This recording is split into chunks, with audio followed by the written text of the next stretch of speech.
Olá pessoal, aqui é o professor Juliano de Física e essa é a nossa quarta aula de cinemática escalar. A gente vai falar de movimento uniforme e eu dividi em duas aulas para não ficar muito extensa, né? A primeira aula eu vou mostrar para vocês quais são os conceitos iniciais, básicos de movimento uniforme e depois a gente vai fazer falar um pouquinho a respeito de gráficos, ok? Então vamos lá. Então o movimento uniforme é um movimento caracterizado pela velocidade constante e diferente de zero, né? Então, se a velocidade é constante, o móvel ele sempre vai percorrer espaços iguais em tempos iguais. Então a gente vai pensar, por exemplo, num carro que esteja a uma velocidade de 100 km por hora constante. Então, ele sempre vai percorrer 100 km em uma hora. Então, na primeira hora, percorreu 100 km. Durante a segunda hora, percorreu mais 100, ou seja, 200 no total. Em 3 horas, 300 km. Em 4 horas, 400 km e assim por diante. Ele sempre vai percorrer o mesmo espaço no mesmo tempo. Então dá uma olhadinha nessa tartaruga aí, que está com uma velocidade de 10 centímetros por segundo. Não faz sentido, né, pessoal? Medir a velocidade da tartaruga em quilômetros por hora. E o que significa fisicamente essa velocidade? Se ela for constante, significa que a tartaruga vai percorrer 10 centímetros a cada segundo. Então, se saiu daqui, nessa posição, no instante zero, 1 segundo depois percorreu 10. Mais 1 segundo de movimento percorreu mais 10.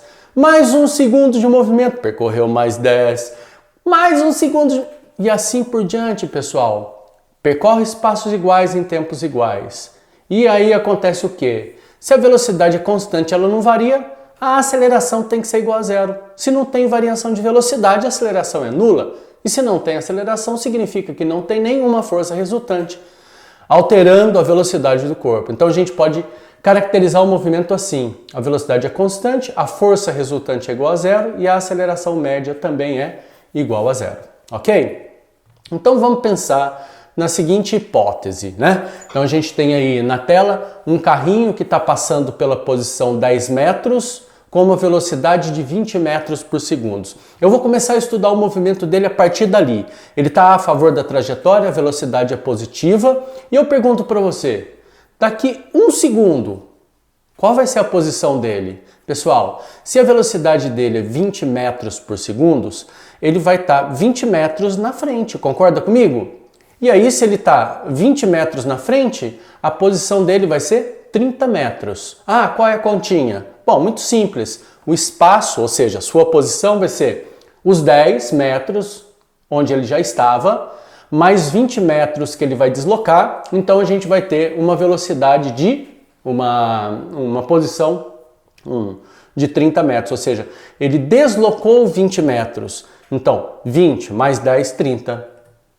E aí, na posição 2 segundos, onde ele vai estar na posição 2 segundos? Né? Então, se a velocidade dele é 20 metros por segundo, em 2 segundos ele vai deslocar 40 metros. Se ele já estava na posição 10, então a posição final dele vai ser 50 metros. Beleza, pessoal? E aí, 3 segundos depois, ele vai estar na posição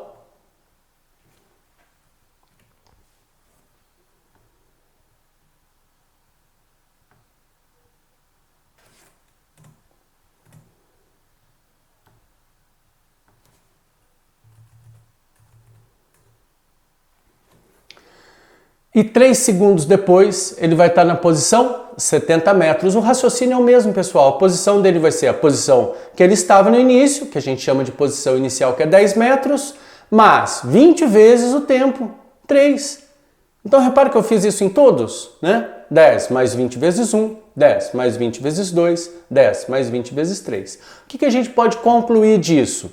Que a posição final dele vai ser a posição inicial mais a velocidade vezes o tempo. Então, se eu quiser colocar nesse formato a relação entre o espaço e o tempo desse movimento, a gente vai ter S igual a 10 mais 20t. Então, isso aqui, pessoal, é chamado de função horária do espaço. Bom, o que a gente entende como função? Uma relação matemática entre dois conjuntos. né?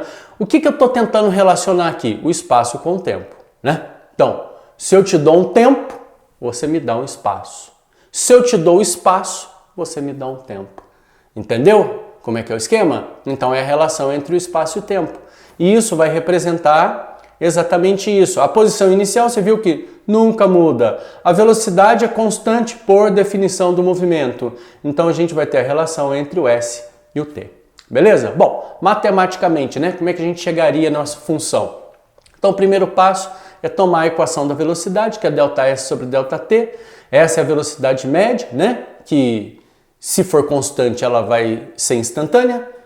E aí a velocidade vai ser ΔS espaço final menos espaço inicial, dividido pelo ΔT, que é o tempo final menos tempo inicial. Agora olha o que eu vou fazer. Eu vou zerar o tempo inicial, ou seja, eu estou com o cronômetro ligado no zero. A partir do momento que o corpo começa a se movimentar, eu ligo o cronômetro. Então, qual é a vantagem disso? É que à medida que o tempo vai passando, o tempo de deslocamento vai ser o tempo medido no cronômetro. Quer dizer, se eu parar o cronômetro e ele estiver marcando 12 segundos, significa que o corpo esteve em movimento durante 12 segundos. Então, o tempo do cronômetro, o tempo que eu vou marcar, é o tempo de movimento. Beleza? Essa é uma grande vantagem. E aí o que eu vou fazer? Manipular essa equação. Vou pegar o tempo, t menos 0 da t, vou passar multiplicando a velocidade. Olha como é que fica. V vezes t igual a S menos S0. Aí sabe o que eu vou fazer? Eu vou pegar esse menos S0 aqui, vou passar para lá, mudando o sinal, né? Fazendo a operação inversa. E aí o resultado disso vai ser, atenção, S igual a S0 mais VT. Essa é a equação do movimento. Você tem que memorizar, né? E a gente costuma chamá-la de sorvete. Sorvete. Beleza? Ok. Então vamos ver como é que funciona isso aqui. Bom, um exemplo simples para vocês. A posição de um móvel numa trajetória retilínea varia com o tempo, obedecendo a função horária S menos 40 mais 2t. No SI. Significa o que é SI, pessoal? Sistema Internacional de Medidas, ok? Bom, item A. Qual é a posição inicial e a velocidade do móvel? Como é que eu obtenho isso? Eu já sei que isso aí é a função horária do movimento.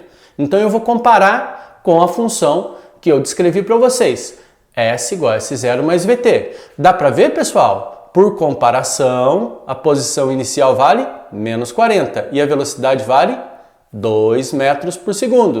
Então, S0 igual a menos 40 e V igual a 2 metros por segundo. Aí no item B eu pergunto, qual é a posição do móvel no instante 10 segundos? O que eu vou fazer? No lugar do T, eu vou substituir 10. Eu estou te dando o tempo, então você vai encontrar um espaço. Então fica assim, pessoal.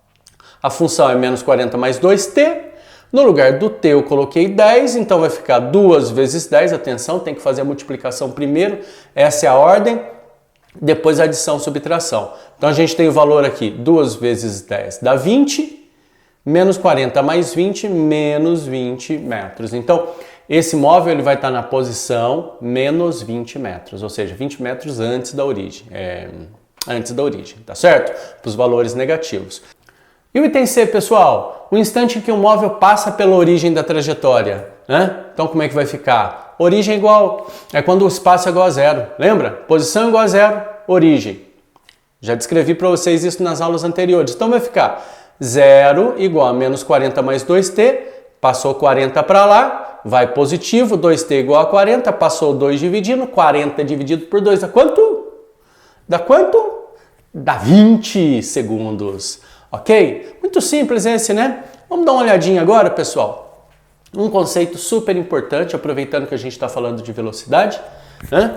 Então, vou falar para vocês sobre a velocidade relativa. O que é uma velocidade relativa? Aquilo que o próprio nome diz, uma velocidade em relação a um outro objeto. Então, tu vai perguntar para mim assim, mas professor, toda velocidade não é relativa? Sim, toda velocidade é relativa. Então, é redundante eu falar velocidade relativa, porque toda velocidade tem que ser tomada em relação a algum referencial. Muito bem. É só para marcar velocidade relativa, velocidade de um corpo em relação ao outro. Porque geralmente a gente adota a Terra como referencial, né? Então, se eu falo assim, estou dentro de um carro a uma velocidade de 100 km por hora. Bom, em relação a quem? Em relação à Terra. Porque a minha velocidade em relação ao carro é zero. Né? Se eu mudo o referencial, vai mudar a minha velocidade. Agora imagina só, se eu tenho um carro na frente que está a 80 km por hora e eu venho atrás a uma velocidade de 100. E aí a velocidade minha vai ser de 20 km por hora em relação a ele. Eu vou estar me aproximando dele a 20 km por hora. Embora a minha velocidade em relação à Terra seja 100, a dele em relação à Terra seja 100. Mas a minha velocidade em relação a ele é 20. Como é que eu sei? Bom, é só fazer a subtração das velocidades, né, pessoal? Então vamos supor, um carro na frente a 100, o outro a 120. E aí? Esse aqui vai se aproximar com quanto? Com 20 km por hora. Tá certo? Então eu vou ter que fazer a velocidade 120 menos 100, e isso vai dar 20 km por hora. Então é assim que a gente acha a velocidade relativa. Então, no primeiro caso, quando os dois eles têm a mesma direção e o mesmo sentido, né? Estou falando que o VB ele está na frente, o VA está atrás, ele tem uma velocidade maior.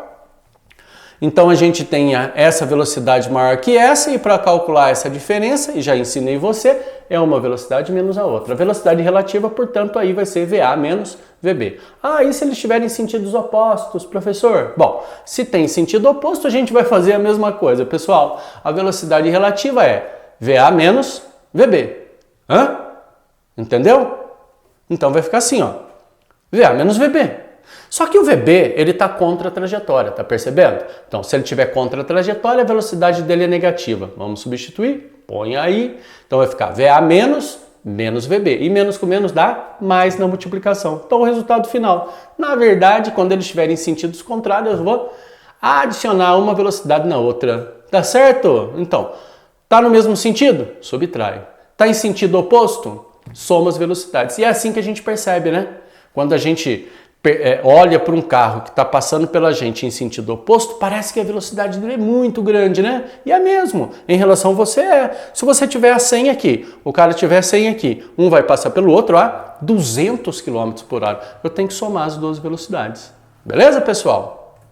Legal. Então, agora a gente vai para o quadro, vai resolver alguns exercícios que são fundamentais. Exercícios que são clássicos, né? Se você fez um, você faz todos. Então vamos lá dar uma olhadinha.